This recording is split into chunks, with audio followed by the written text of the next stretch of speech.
we go live in 3, 2, 1.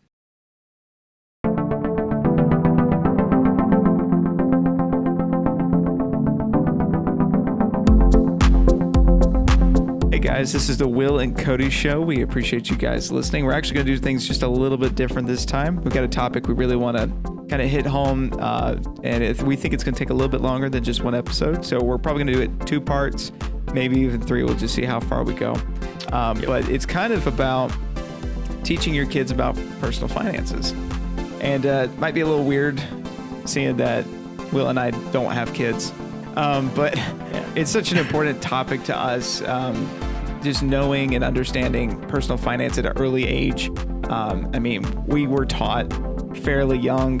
I get you really can't be taught too young, really, this kind of stuff. But I kind of personally just kind of took advantage of, or not advantage, but just kind of took for granted what I had been taught and then just how it applies. And I was like, wow, people didn't get this. People didn't get this in school. It's not taught in public school. It's not taught in, it's just not really a thing that people talk about. And so we just thought, you know what, let's maybe give some advice out to some parents, maybe some people that may have some kids in the future. Maybe it'll just help you in general. Just some ideas and tips and thoughts that we think could help you maybe teach kids about personal finance from what we've been taught ourselves as kids. Mm-hmm. And then also just some other things that we've kind of come up with. Yeah, this topic was kind of suggested to us by my wife, actually.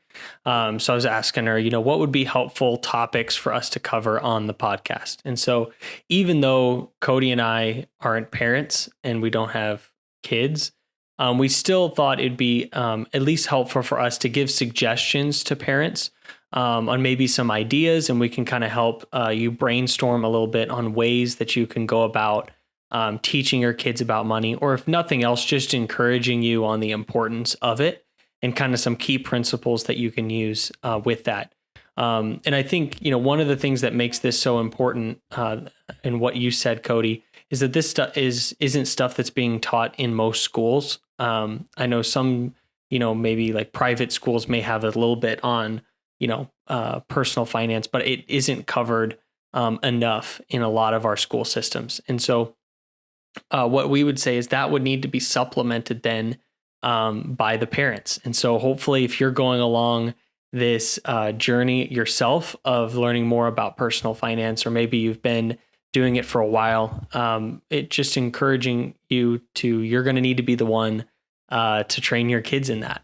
So it's very unlikely that they're going to get that somewhere else. They're usually just going to get bad habits from other places on just the consumer kind of mindset, and it's all about possessions and things, and you need to just go and make a bunch of money so you can be rich and buy a bunch of stuff, instead of getting some good solid principles on how they can actually handle their money, how they can actually grow wealth, and how they can manage the resources that they have, or the income that they're given. So I think encouragement to parents out there that this is going to need to come from you. So I think a lot of the stuff that Cody and I are talking about will hopefully help you along your journey, but we didn't want to leave it out that you can also pass this along. So even if it isn't your kids, maybe it's your grandkids, maybe you kind of play a parental role in kind of guiding others. So think about that as well. And so this is what reason we wanted to do this series. And originally we were just going to do 1 episode. But after kind of drafting some ideas and thinking through things we wanted to cover, it just became clear that there's a lot of stuff that we could mention. And so that's what we're going to break it into multiple podcasts, probably space it out. But you'll see it intermittent where we'll come back to this topic and continue on the ideas.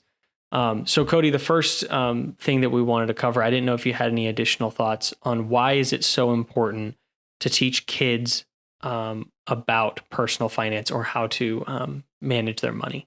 Why is that so important? Yeah, I mean, you kind of covered it, but I do want to highlight one real quick. I mean, kids are kind of being advertised and marketed to a lot with, kids are on social media now. You get on YouTube Kids and there's ads everywhere of like the next toy, the next video game, stuff like that. And so, those marketers, those businesses, they don't really care They just want to make a profit. And so, we live in a very now generation, more now. So then when I was a kid, I mean, we had to wait. If we wanted to order something, we had to open up a magazine, ask mom to call, give the credit card information, and then wait about 4 weeks before it to come in. And now, it's almost 2-hour shipping. It's insane. So nothing wrong with that. That's really a great, technology, great thing that a tool that's there. But if we show kids that things are instant and instant gratification, that becomes an issue, in my opinion, with personal finance. So we have to be careful with that. And we want to give some good habits. There's always going to be bad influence, but if you can instill good habits, they tend to overrule those influences. So when it comes to just the importance, I mean, if you can handle your personal finance, if you can handle money, you can handle a lot of things. So this can go to more than just money. And so I think it's just using money as a tool to teach how to become independent. And we can get into that kind of towards the end when we already get a little bit of a foundation going. But that's kind of the goal is, as a parent, you want to make it where your kids can just handle life without you. And so the best way to do that is to teach them how to handle the ultimate tool, and that is money. So why that's important, it's the tool that we use. It's the way that we pay our bills. It's the way that we take care of our kids. So I think it is probably the most important tool out there right now. And therefore we need to really make sure our kids know how to handle it. Yeah. I mean, you can't avoid it. I mean, you're going to interact with it in some level. So no matter where our kids at, they're going to see, money being a big part of life. I mean, right now in the day that we live, you need it to live, right? I mean, you need to buy, buy food, you need to, pay for where you're living. So you can't get around it. So I think you need to make sure that you're setting a good foundation for them, as you mentioned, as they grow up. And so one thing I did, kind of want to start out talking about is I think we can get a little, I don't want to say overwhelmed, but we can be worried about like, how am I going to teach all of these different concepts to a kid? And, I know some parents maybe wait until their kid is older and then they feel like they got to share all this information before their kid, gets out of the house or goes off to college or whatever they're going to do. So what I want to say is that you can focus on sharing principles first. And then once, as a kid gets older, you can increase then the knowledge of, maybe actually what's going on.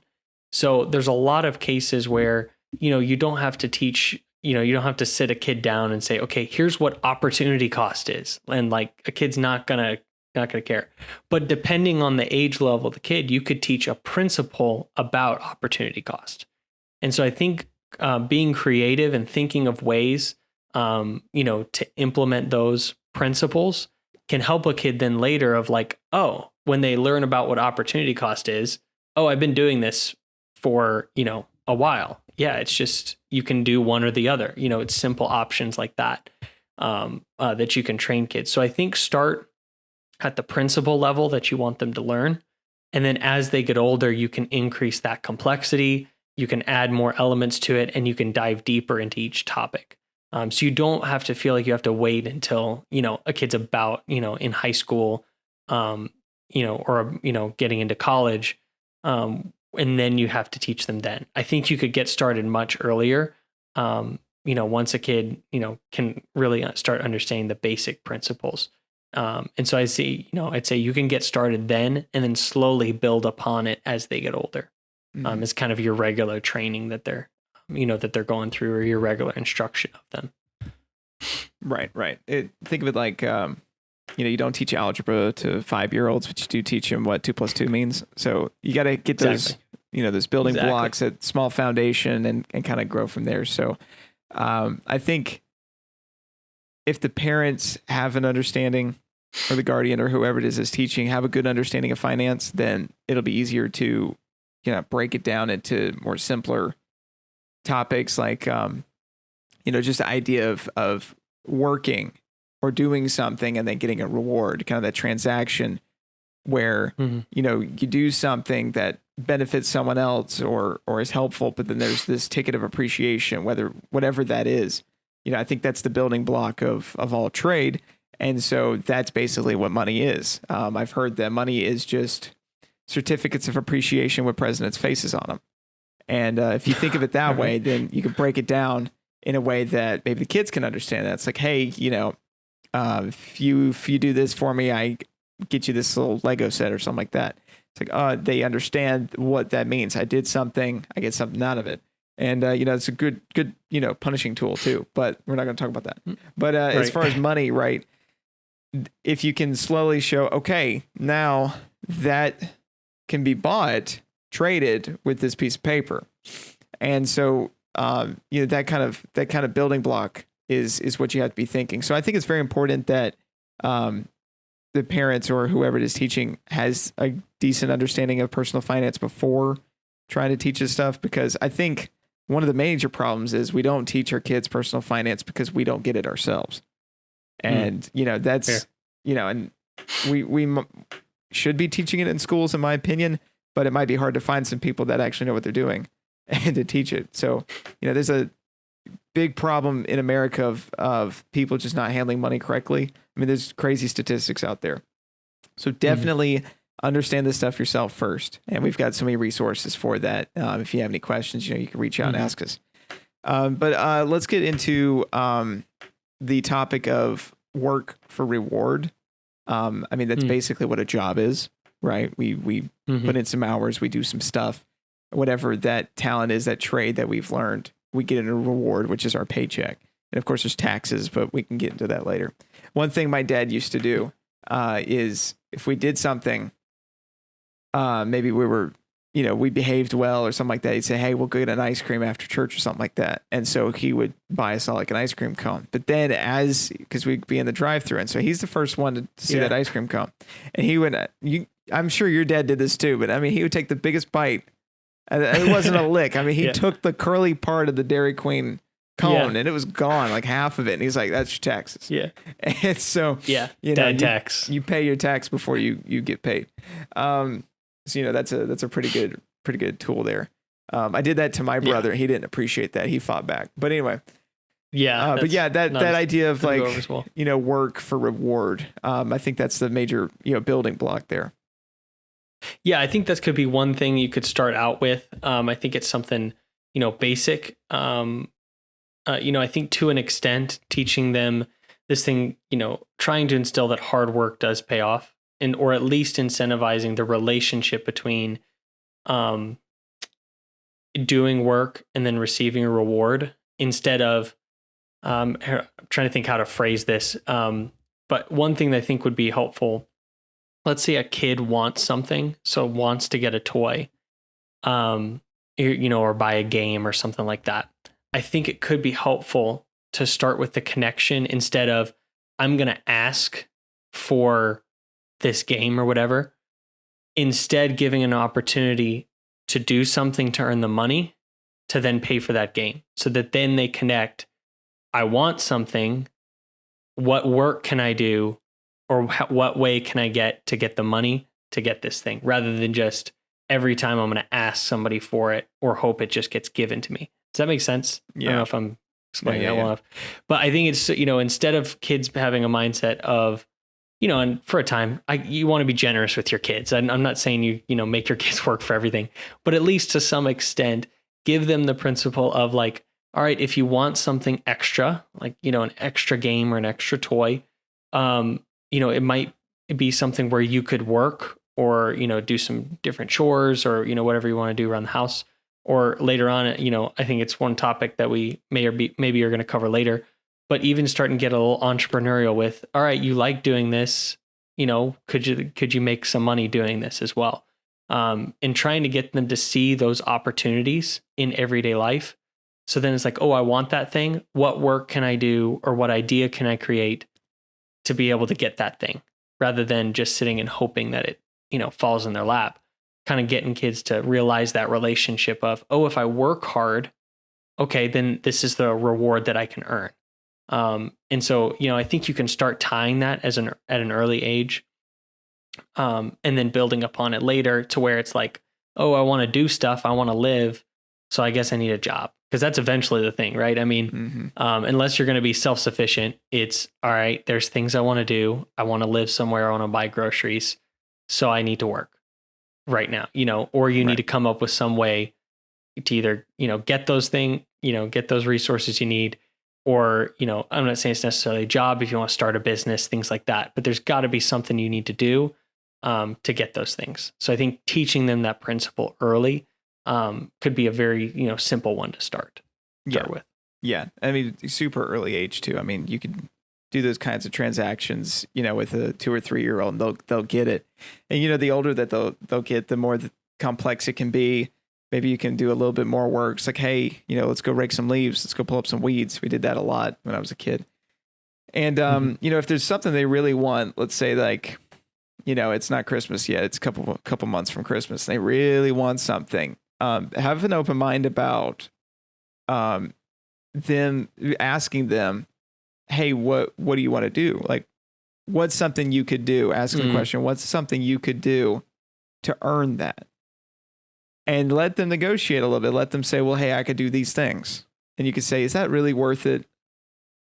I think this is a pretty expensive item here. We got to do a lot more than that. Or maybe it's, hey, that's too much.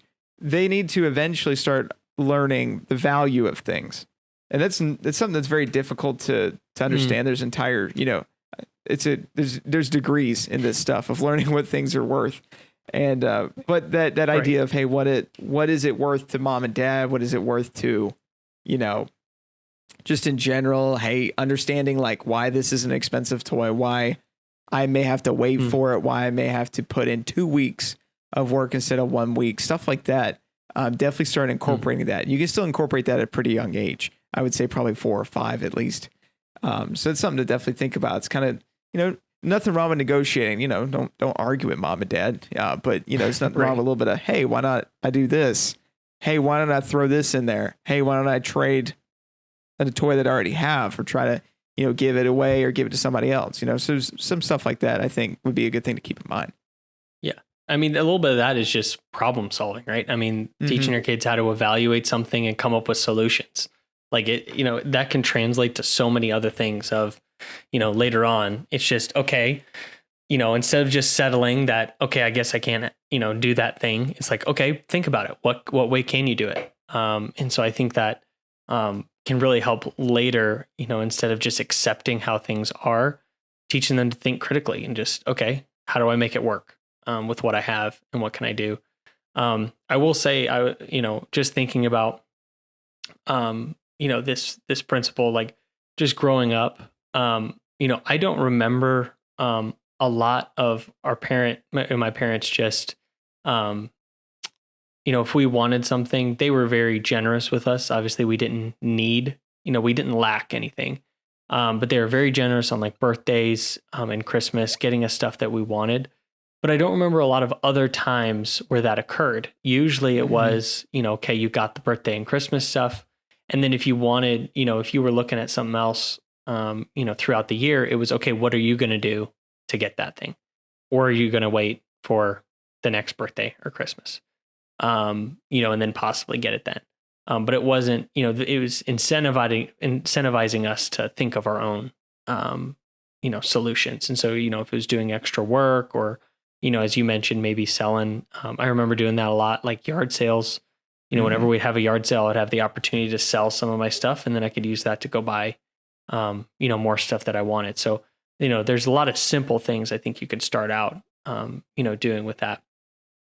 And, that kind of leads us into, a discussion of an allowance. And then as the kid gets older, if they want to get a part-time job, while they're, still in the house and in school.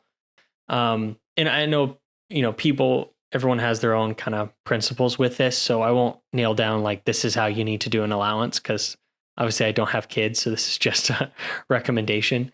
But I know some people do an allowance for chores. So they'll say, okay, you do these regular chores, you receive this allowance, and it's tied to that. So they don't do, the chores, they don't get the allowance.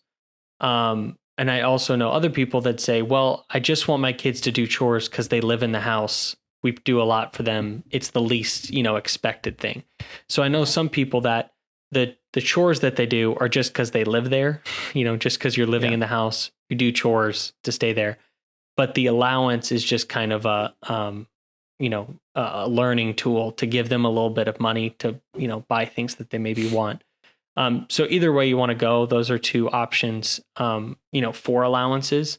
And then if they, if there was extra work, as we've talked about, that the kid wanted to do, you could incentivize them with that as well. Some extra things on top of regular chores, where they could earn extra money. Maybe it wouldn't be like a set allowance. It would just be based off of the work. So, I know there's different thoughts with that, but I think, an allowance or work for, paying them, or rewarding them for chores could be another way to incentivize it. What are your thoughts on that, Cody? Like allowances? Absolutely. I don't know what you had growing up, or what's kind of used. A lot of things, a lot of phases my parents had as far as the allowance. For a while, they were like, hey, chores are kind of the, I pay for everything. You should just do chores. It's how it works. Yeah. But so they did a little bit of a hybrid of what you were saying. It was, you get your base chores that were just there just to survive, just to live. As a kid, you're like, I got to do this so I can eat. That's what we were thinking at least. And then there were other beyond chores. There were special chores, and they were usually the worst. We didn't want to clean the toilets, right? They didn't want to take out the trash. Although that was a base chore for me, and not the other siblings, but same. That's fine. Whatever. Same. So, and there you could earn that little bit extra, and it wasn't a lot, but there was something there, a couple of bucks as a kid. That was pretty cool. And over time, my parents started to give a little bit more, especially as I got older. As just like it was almost like a salary. Like they'd said it was a salary. This is your salary. And it wasn't a lot. I think it was like $5 or something like that. But it was, hey, you're going to get this, but I need you to continue your work, your chores, right? This is here because it's your salary, but you still have responsibilities. And if we see that lacking, we may have to go back to an old system. And then there were the incentives to go beyond. But I would need to negotiate. I'd be like, Mom, Dad, there's this thing like I really, really, really would like. What could I do to get it maybe sooner? Because I'd do the math and be like, oh man, I got like 5 weeks, $25. Like, that's 5 weeks of work. That's a lot. What can I do to speed this process up? Yeah. We would negotiate, right? And but over time, it grew even more. But as it grew, the responsibilities and the chores that we had grew as well. So when I was like almost a teenager, I think it was like $10 a week. And then of course this also was, my dad owned a business. So this depended on if he was able to afford this or not. If we had tough times, we wouldn't be able to do something like this. But there was a good year we had, and Dad was like, sure, I can do this. And so I would get like 10, my sister would get like 5, and my brother would get like 2 because he was like younger. Yeah. But my parents would not pay for almost anything. They would pay for the base stuff. There was food in the kitchen. There was, a bed to sleep in. There was TV to watch, but that was it. If you wanted anything beyond, like even going out to eat, they'd be like, you got to cover that yourself. And so I remember us like as kids, like negotiating, trying to figure out like how we're going to be able to go out to eat with Mom and Dad. And so one time I remember this vividly. They were going to a pretty nice place and we really, really wanted to go. And so we convinced Mom and Dad to let us go to like Walmart and buy a 12-pack of Dr. Thunder because we wanted soda. And we took those cans into the restaurant and Taco Bell that we bought. So we could be with Mom and Dad. So Mom and Dad are eating like Chinese or sushi or whatever it was. And we were having Taco Bell. They were not appreciative of that, but my parents were very happy with the decision we had made because we wanted to spend time with them. But we had to make some compromises. And so this things like that I remember in my brain. That's like, it's that idea of, hey, we got to figure this out. This is something we really want to do. Let's take the tools and resources that we have and let's figure this out. And that's something that it's just so invaluable to kids, and is, you know, if you can find those kinds of opportunities for your kids to be able to do that kind of problem solving, to make things happen, definitely incentivize and try to push them in a way where they can come up with conclusions like that. Yeah. I think that's, you know, a cool thing. Even I bet for your parents, like to see you guys problem solve in that way, even if it's eating Taco Bell in a very nice restaurant or whatever, you know, with your Dr. Thunder, you know, but at least getting you to think about that, about, you know, hey, if you're going to want this thing, what are you going to do? Cause I think it puts the power and the responsibility actually on the kids' shoulders. You know, when you do that. So when you make it up to them, then it's on them of what they would, you know, what are they going to do, you know, to earn it. And so I think there's a level of responsibility to that as well, that you can increase as they get older. But they get to manage that, you know, whatever they want to do, you know, in that realm, they can kind of make the best of their situation. You know, so I think teaching them to manage that income, as well as, you know, the income versus expenses ratio of, you know, how do you balance out, as you mentioned, you know, your allowance versus the things you wanted to do that month, and trying to find that balance. And I think that carries over into when they get a job, because it'll be the same thing. I mean, they'll just have increased expenses and hopefully increased income, but they still have the same issue of how am I going to make it work every month with the things I want to do and the things I need, you know, and then the income that I have. Another, you know, point I'll make is for those that are like, hey, I'm struggling like budgeting already. I'm not going to pay my kids an allowance. You know, if they're not bringing in money, they're not getting anything. They're just doing chores for that. So I say that's fine. Like if it's, you know, you don't want to, you know, give them an allowance because either times are tough, or you're just like, no, I'm not paying them for doing, you know, the chores that I expect them to do. Then another good alternative I'd say is I have heard people of using point systems or like fake money, you know, like Monopoly money, or just, you know, a kind of a virtual, you know, fake currency, and using that to incentivize and use the same principles. So instead of, you know, maybe something they want to buy, you know, you could reward them with stuff like time or privileges. And then they have to, you know, they can earn those points and spend the points on certain things. So I think that is an alternative you could bring into it. You know, if they're really starting out and you don't want to give them actual money, you could teach them some of these same principles without the money. It's just, you know, give them some Monopoly money, or, you know, just tell them what their point totals are and what they can spend. But I think you could be creative with this if the money is an issue. You know, if you don't want to actually involve real money, I think you can still teach the same principles. You just have to kind of be a little more creative with it. Yeah. I mean, even like in kindergarten, I remember like having stars, you know, hey, I could have got like 5 stars, you know, so I was doing pretty good that week. Stuff like that. I really like the point system. My parents actually used a point system when I was super young, for a little while. As a period of time to try to teach me. They did it part of the homeschool curriculum I was doing at the time. But I really like point systems because you can start really, really young and you're still teaching like what an allowance is. And I still think like when your kids are getting to their preteens and teenager years, you should probably put some real money in their hands somehow. Even if you can't afford it, maybe try to find some work that they could do for other people, you know, mowing some lawns. I remember doing that, you know, doing some other stuff. Just to try to get some real money in their hands, because you know it is a difference between, you know, exchanging currency within your family versus actually going out making actual purchases and having that interaction. Yep. But I think there's something valuable to have like a family currency, just something that, you know, you give out to your kids through incentives, through chores, whichever, and then they could purchase things like video game time or a special snack or anything like that. I remember I think I was like 5 years old, and my parents had a little checkbook that they gave me. I remember like waking up one morning and they just said, here's your checkbook. And then they wrote a little number on the piece of paper and said, that's how much you have. And so then they gave me another piece of paper and it said, these are the things you could buy. And that day I think it was that week, I had to buy everything with the money that I had.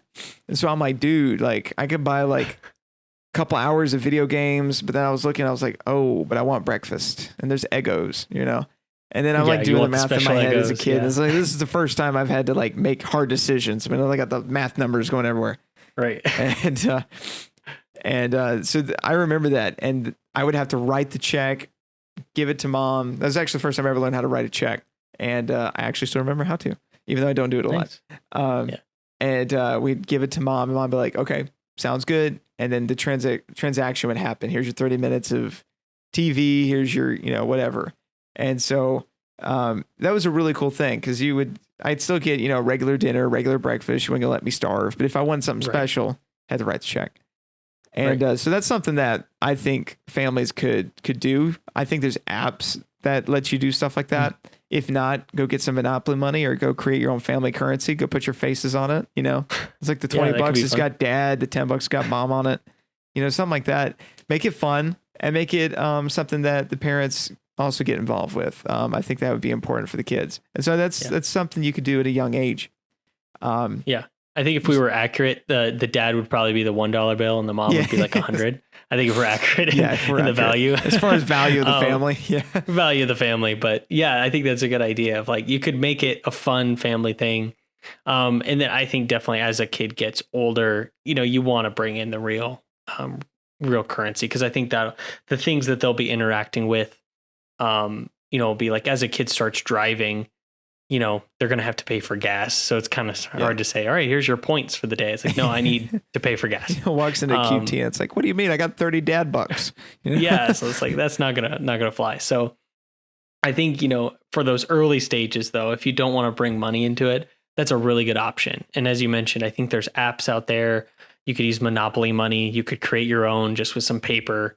Or you could have like a virtual points where you just keep track on your phone, of how many points the kids had or, how, what they've spent. And so I think you can get started with that, pretty early. I would say, and I think we're getting close to time, but the overall thing, I think when you're looking at training your kids is you want to have the goal of making them independent. And Cody talked about this, a little bit in the beginning, but I think this should be the end goal. At least what I hope a parent would like. Obviously, you want to be there for your kids. I think every parent would say that of if their kid needs something later on in life, they'll be there for them. But I think the hope as well with parents is as a kid leaves the house, you'd want them to be set up for success to exist on their own, to not be dependent on others, to be self-reliant and independent from you as the parent.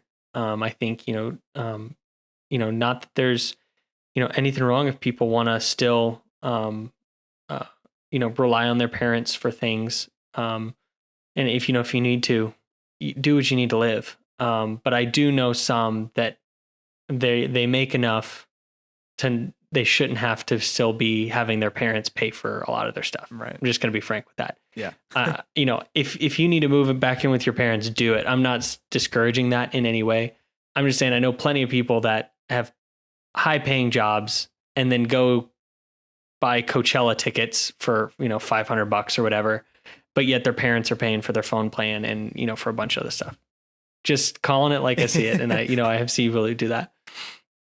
And so I think the goal for myself, at least, I hope other parents would be trying to make them independent and make them flourish. I'd want my kids, to flourish on their own with the principles that I've given them and not constantly be kind of this dependent mentality where they're always relying on me for everything. I want to teach them how to exist on their own. And I think you could start that early. So it's not kind of at the end where you're trying to rush and teach them all these things. I think you could teach them the principles. And then once they get out on their own, then they can apply it. And obviously if they need help or, advice and, things along the way, definitely be there for them. But I think the overarching goal of all this, and I think what parents would want is you want your kids to succeed on their own. You want them to go and kind of go out and flourish. And so you don't, I think if you don't teach them these money things, I think they're going to be coming back to you, to pay for stuff. or, it's just going to be very difficult. So I think along this path, you want to be teaching your kids how to be independent from you and think on their own, and be able to, kind of rely on what you've taught them, but ultimately, still be successful. So any thoughts on that, Cody? Yeah. I mean, disagree. Next week we'll talk a little bit more in detail, because there's some stuff you could really do to help set up your kids for success, to be able to kind of jumpstart them into adulthood where they can, kind of have an edge, where otherwise, if they were just thrown into the world, it'd be a little bit more difficult to get their feet on the ground. So we'll get into that next week. But I mean, the whole goal, like William said, is teach them to be independent. You don't want them 35 in your basement, paying their phone bill. You don't want that for your kids. You want them to be able to take care of kids of their own for one day, and to be able to be productive in society and live a life to their fullest. So to do that, I think, teaching them at as young an age as possible, the tool that we all use every day, money, is super important. Probably one of the most important topics out there, other than, being kind and, a couple of basic math principles, I guess, and some English. But, I mean, it should be day one, in my opinion, like day one, kindergarten. It's like, all right, boys, we're going to learn about IRAs, but, Yeah. Just keep that in mind. I personally just think it's really important.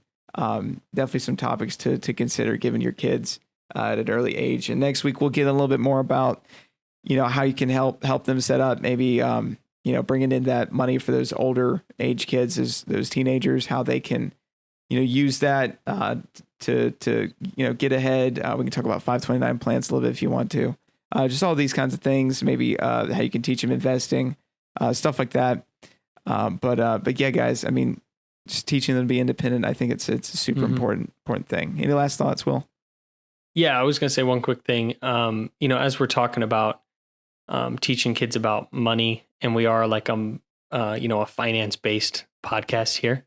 But if there's one key principle Cody and I repeat a lot, it's about moderation and balance. Mm-hmm. And so what I would say is, yes, the stuff we're saying, and we're going to say it's important, but there's a lot of other things you also need to teach your kids. So don't feel like it's, we're saying this is the only thing you teach them.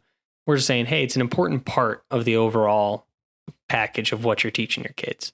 And it should be a key element to that, but it's not the only thing. There's plenty of other very important things, that, also need to be a focus. So don't feel like we're saying that this is the one thing, you got to do.